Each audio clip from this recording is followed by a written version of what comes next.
Bismillahirrahmanirrahim. Assalamualaikum warahmatullahi wabarakatuh. Selamat pagi anak-anak semua. Apa kabar kalian pagi ini? Semoga sehat semuanya dan tetap dalam lindungan Allah Subhanahu wa taala. Hari ini kita akan melanjutkan kegiatan belajar mengajar pekan kemarin, masih membahas bab 1 tentang dengan ilmu pengetahuan semua menjadi lebih mudah. Kita akan fokus pada peta konsep yang pertama, yaitu belajar membaca Quran Surat Ar-Rahman ayat 33 dan Quran Surat Al-Mujadalah ayat 11 dengan tartil.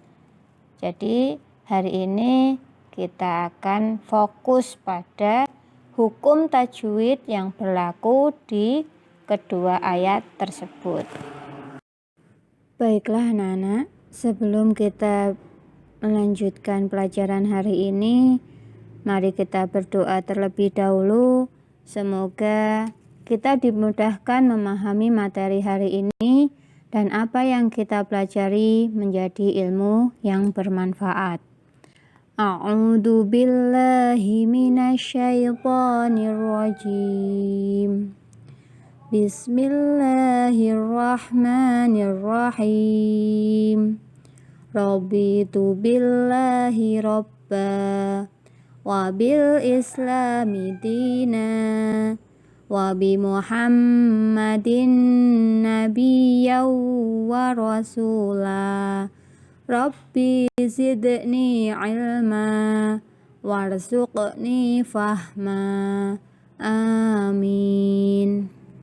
Sebelum kita membahas hukum atau ilmu tajwid yang berlaku pada surat Ar-Rahman ayat 33 maupun surat Al-Mujadalah ayat 11, mari kita baca bersama-sama Quran Surat Ar-Rahman ayat 33 dan Quran Surat Al-Mujadalah ayat 11 dengan tartil.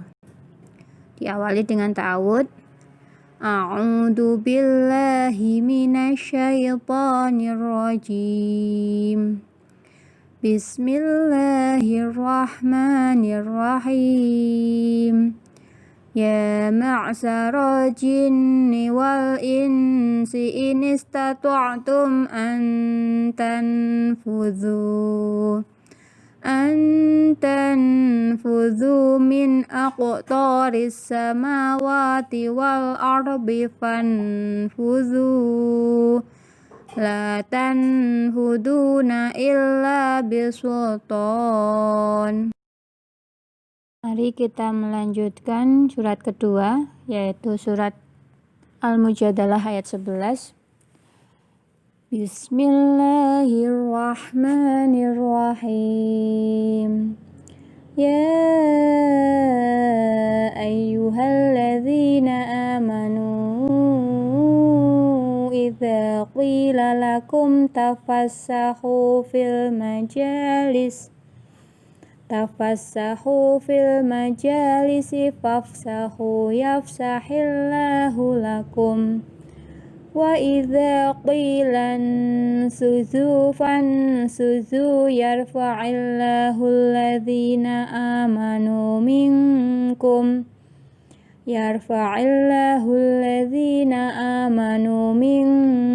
walladhina utul ilma darajat.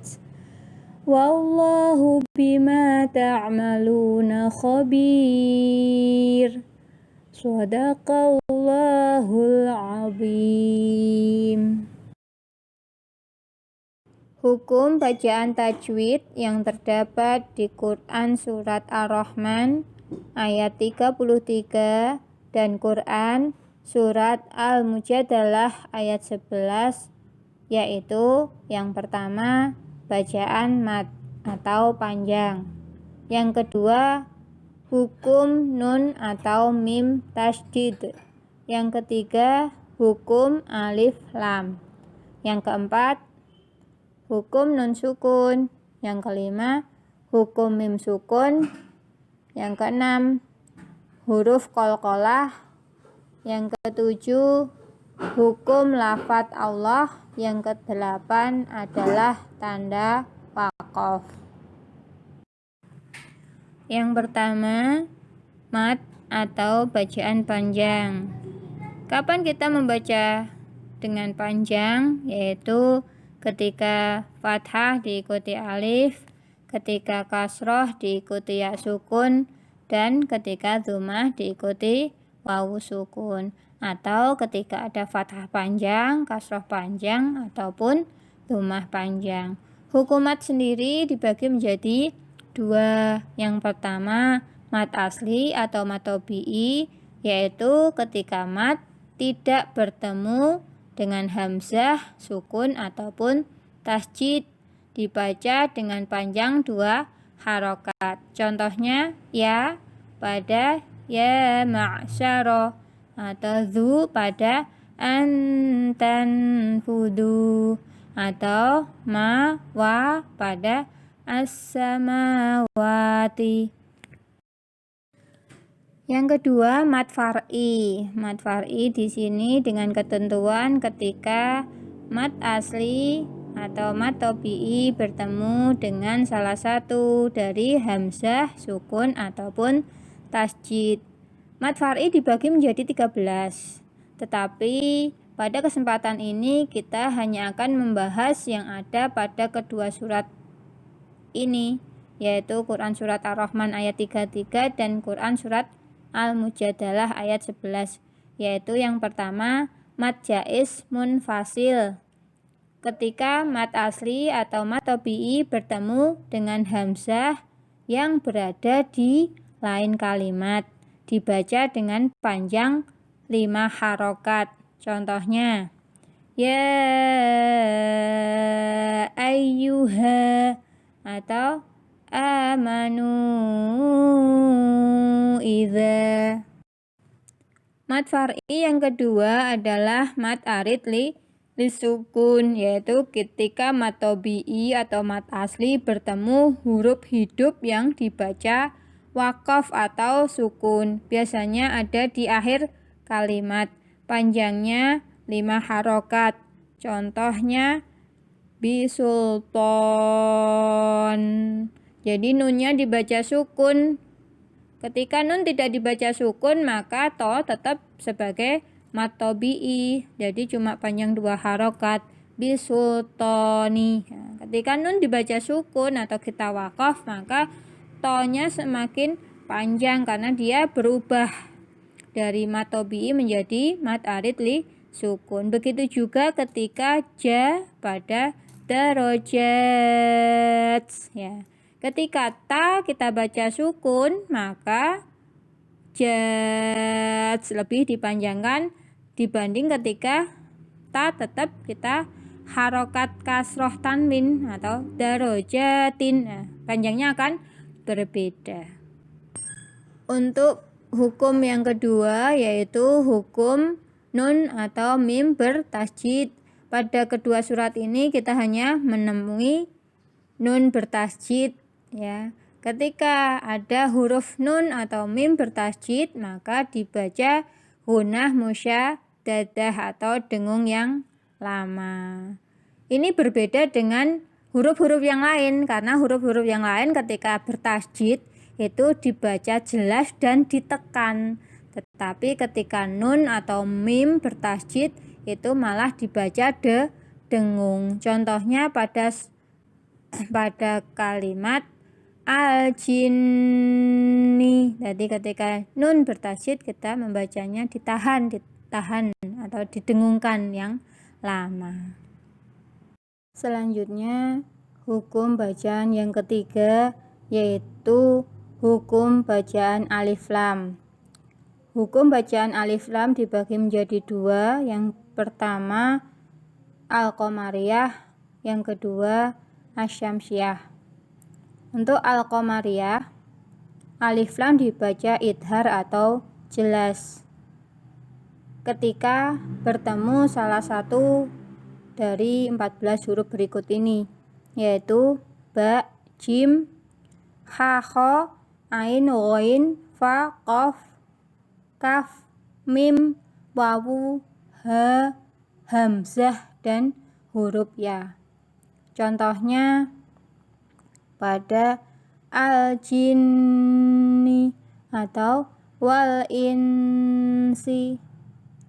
Sedangkan untuk asyamsiyah, alif lam dibaca idgham atau melebur ketika bertemu salah satu dari 14 huruf berikut ini, yaitu ta, sa, dal, zal, ro, za, sin, shin, shod, dot, to, dho, lam, nun. Contohnya pada kalimat as-samawati. Jadi alif lamnya melebur ke huruf sin. Hukum yang keempat adalah hukum nun sukun atau tanwin. Hukum nun sukun atau tanwin dibagi menjadi 4. Yang pertama idgham, yang kedua iqlab, yang ketiga idhar halqi, yang keempat ikhfa hakiki. Untuk yang satu idgham dan kedua iqlab tidak kita bahas karena di kedua ayat tadi tidak ada. Kita langsung ke poin ketiga, yaitu idhar halqi. Kapan kita baca idhar halqi?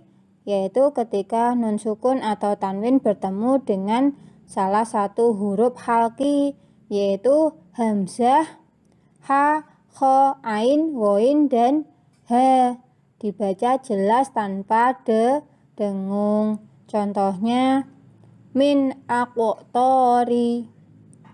Untuk yang keempat ikhfa hakiki. Ketika nun sukun atau tanwin bertemu dengan salah satu huruf ta, sa, jim, dal, zal, za, sin, shin, shod, dot, to, dho, qa, fa, kaf. Ada 15 huruf. Dibaca samar. Contohnya nun sukun bertemu ta dan nun sukun bertemu fa pada kalimat antan fudu. Kita lanjutkan ke hukum yang kelima, yaitu hukum mim sukun. Hukum mim sukun ada 3. Yang pertama idhar syafawi, yang kedua ikhfa syafawi, yang ketiga idgham syafawi atau idgham mithli atau idgham mimi. Seperti halnya tadi hukum nun sukun, di sini hukum mim sukun juga hanya kita bahas satu, yaitu idhar syafawi. Kapan kita baca idhar atau baca jelas?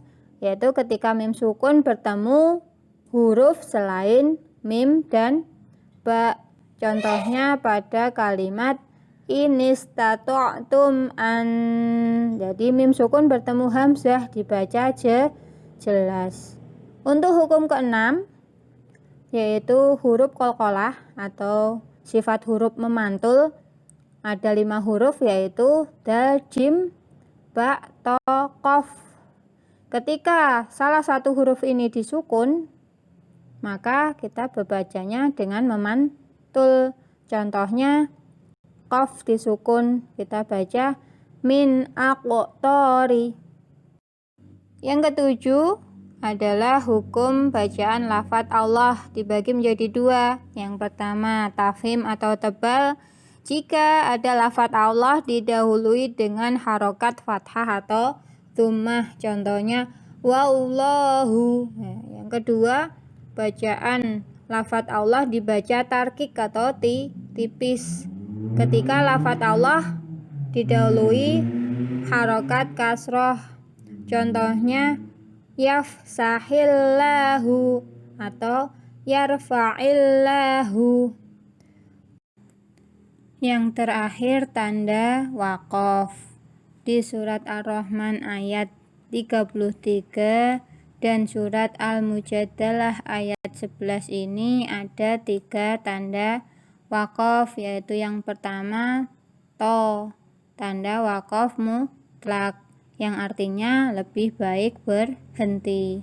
Yang kedua jim, yaitu tanda waqaf jaiz, boleh berhenti atau boleh terus membaca. Yang ketiga, lam alif atau la waqfa atau wasol, yaitu larangan berhenti kecuali ketika di bawahnya terdapat tanda awal ayat yang membolehkan wakaf secara mutlak dan kecuali pada akhir ayat.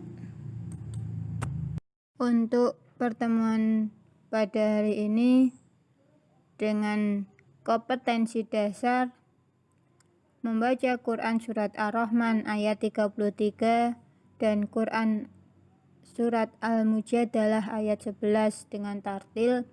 Bu Maya akhiri sekian. Terima kasih atas perhatian yang kalian berikan. Jazakumullahu khairan katsir.